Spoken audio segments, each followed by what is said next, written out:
Hi, internet people. So this episode of Preacher may actually have been my favorite episode of Preacher to date, which may throw some people off.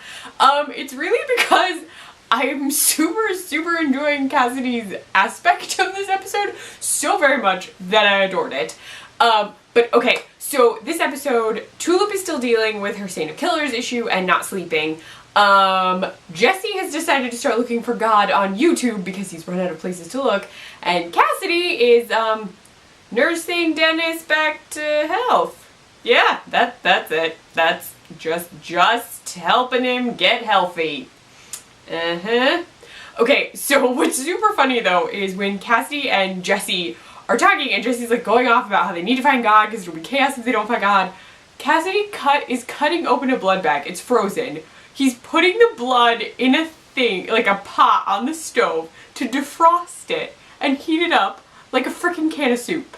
Like, I was laughing so hard. And then, like, while he's talking to Jesse, he starts chiseling at it to break it up, and I was like, oh my god, this is the best vampire thing I've ever seen in my entire life. I have never ever seen a vampire in anything do that, and it was the funniest thing in the entire world. And then when Tulip comes in, she winds up icing her chest with a bag of frozen blood because she's been shot like 3 times. Yeah, so Jesse winds up using the voice on Tulip so she falls asleep, which she's totally not okay with. We know she's not okay with him using the voice on her at all. While she's asleep, the entire house gets attacked by a Grail Force initiative. Like, all these white-suited folks up here, sneaking around with night vision. Cassidy's first line of defense and attacks them, but then they start taking Cassidy out. They just keep, like, stabbing him over and over again, which is awful. And then they go into Jesse's room, and when they go to attack Jesse, we see someone else attack them. It's totally Dennis, and I was like, of course. The glow in his cheeks was vampirism. I was really, like, I feel like this is not gonna be good. I feel like Dennis being a vampire is bad. Like, bad things are gonna happen. Bad things. I feel it, but it's so good right now. I don't even know. So Jesse uses the voice to get one of the operatives to kill the rest of the men and men, women, people. It's an assortment of Grail officials, so I don't remember. And then in the morning when Tulip wakes up, she doesn't initially notice there are a bunch of dead bodies, and then she sees them and asks Jesse what's going on. He's actually commandeered an entire force of police using the voice so that they'll be protected and the house will get cleaned up. So he has these like cops on alert. And while all of this is going on, Featherstone and Hoover are meeting with Herr Starr. And Herr Starr actually, like, he told him to kill Jesse because he doesn't believe the use of Jesse's voice on Tulip was a real thing. And he had a date, so he had important things to do. The date was really weird, and he was making a woman hold butter under her neck. I don't know. It was excessively weird. Like, of the sort of sexual things happening, that one was the weirdest. I don't know what I don't understand. Butter under I don't understand. I was like, I would have to put so much like anti-oil stuff on that afterward. But after that, not the date, it is after the date, but when the kill team fails, Herr Starr is planning on killing Featherstone and Hoover. He has the gun, the tarp down, he goes to kill them and it jams, and Featherstone fixes it for him and then says, like starts saying, well, you should kill us, but let's do this, based on She convinces him to let them try again, but they're also going to have to get him a rape fantasy. Yeah, he wants a rape fantasy because he's Herr Starr and it's weird. Whatever, he's an adult. He can do what he pleases. It's fine. It's just weird to have your subordinates track those people down for you. It's weird, Starr. It's weird. So Jesse has to sit down with Tulip because he actually checks in on Cassidy, and we see Dennis sort of adjusting to being a vampire. He doesn't realize that the sun burns him, but he's like taking care of Cassidy, who is missing most of his intestines and his liver. And he like is giving him blood and being very sweet to him. And it's a very like, it's a reversal of what was going on. So like Dennis is being the caring son and Cassidy is being the like elderly father. It gets even more paternal situational soon. But he's like teaching Dennis about it and like explaining to Dennis how to be a vampire and like you only drink blood when you need to, like this is what you do, you'll need to drink that because you need to heal now. And he and Jesse talk and he says that he'll be ready to go when they get there, even though he's missing bits. He's gonna drink his medicine, he'll be fine. When Jesse goes to talk to Tulip, he tells her that what she needs is a fight and that she's been in pain before when they were on the run from the Rodriguez brothers, and the pain in her ear that she had had for weeks went away after their fight with them. So he thinks the fight will help, but she's really upset they used the voice on her, and she also dreamed the entire time she was asleep, so I'm assuming she had terrible Saint of Killers dreams the entire time. I could be wrong. But she says she needs a gun. She actually goes to our little Grail room where Hoover and Featherstone are hiding out. Featherstone is in the process of finding prostitutes. Actually, I don't even know if I don't know, he's doing like Traveler's Guide to Brothels is what the book says. He's like hunting people down for this rape scenario that's gonna happen. So he's doing that. And Featherstone is, they've called out Brad, so they're talking about Brad, kind of, and how Brad is yeah. So they're working on that. She's on the phone letting Hairstar know everything's going to plan. She switches into her human disguise and winds up giving Tulip a gun when Tulip asks, and Hoover's like, why'd you give her the gun? And she's like, Brad, it won't matter with Brad.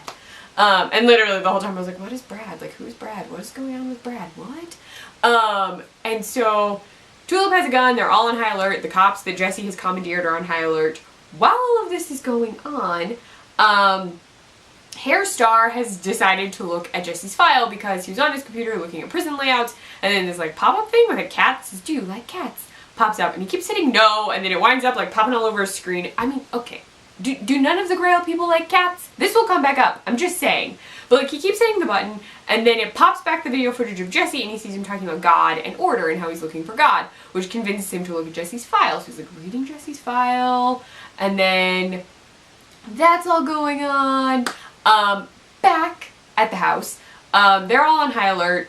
Jesse thinks something is coming, and a cleaner comes in. He did order a cleaner. It cracked me up that the cleaner is literally Acme Cleaners. His hat says Acme Cleaners, and I was like, really? Acme? Like that company from Looney Tunes? I was cracking up for that. Like, so many goofy, like, random things happen. Then it looks like something awful is happening because there's like this big dude. He's like wandering down the street in a mask, and nope, not Brad, just a drunk. But they all totally think it's something. When Jesse runs outside, he hears a gunshot, he runs back upstairs. Literally this whole time, Dennis has been in his room listening to very loud French music and like jumping up and down, which led to a hobbling Cassidy, because he's still not healed all the way, like making his way to Dennis's room, and Dennis locks the door, and Cassidy is banging on the door, telling him to turn down the music in the most like, turn down that music way possible. I was dying. It was great. But Tulip has totally shot the cleaner because she thought he had a gun. Apparently didn't have a gun. I don't know. Maybe he did. I don't know. But they didn't find a gun. He's fine, but like injured. Then we learn that Brad is a missile. It's a drone that the Grail has. So that's happening. Featherstone and Hoover have the drone. And Hairstar's rape fantasy arrives, and Hoover inadvertently hired men. And it still happens because it happens. We don't really see anything. You just see Hairstar sort of like rocking back and forth on his desk while still completely clothed. I mean, he looks completely clothed. Presumably he is not. And then he keeps staring at just his folder because it's on his desk, and then he says, the missing, or the puzzle piece. And then after that event, where everyone leaves relatively happily, like one of the guys even like smacks Hairstar on the back, like, good job, dude.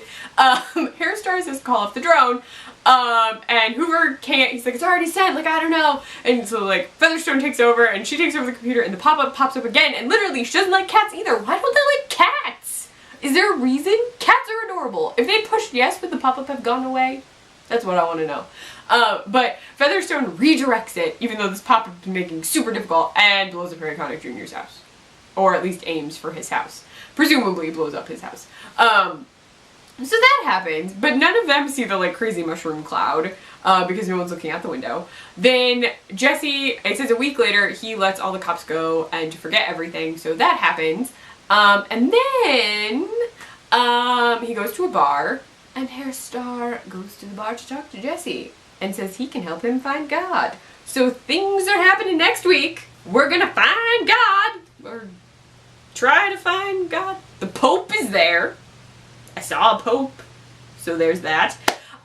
They also reveal to Jesse who the Messiah is, and I weirdly keep thinking it's Dennis at this point, because why not?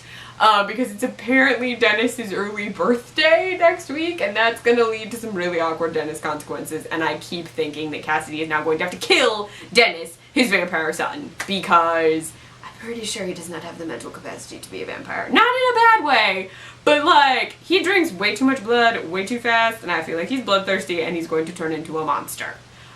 Which is a common vampire thing that occurs. But I still cannot get over the fact that Cassidy was making blood on the stove like soup. I can't, it was just in the thing, like he was stirring it and then taste testing it. It was just in the pot, like I can't. The greatest thing ever. I don't know, that's why I like this episode so much. There's so much like random stuff happening. The drone is also like hardcore B movie footage, like it looked like it was held up with strings. I loved it so much. So this episode was really fun. I am looking forward to next week's episode. I will now be actively live tweeting Preacher every Monday because I no longer have a conflict show. So I should be tweeting every week for the rest. I think there's 4 episodes left. So I should be tweeting for all of them over at the Nerdy Girl Express's Twitter account at the Nerdy Girl EXP. So there we go. Let me know what you thought of this episode. Do you like cats? Let me know in the comments below or on Twitter. I am at Kleffnotes. If you like this video, please give it a thumbs up. If you want to see more of me, please subscribe. Besides finding me on Twitter at Kleffnotes, you can find me on my blog, kleffnotes.wordpress.com. I write for the Nerdy Girl Express, thenerdygirlexpress.com, and I run their Snapchat, the Nerdy Girl EXP. Bye, Internet people.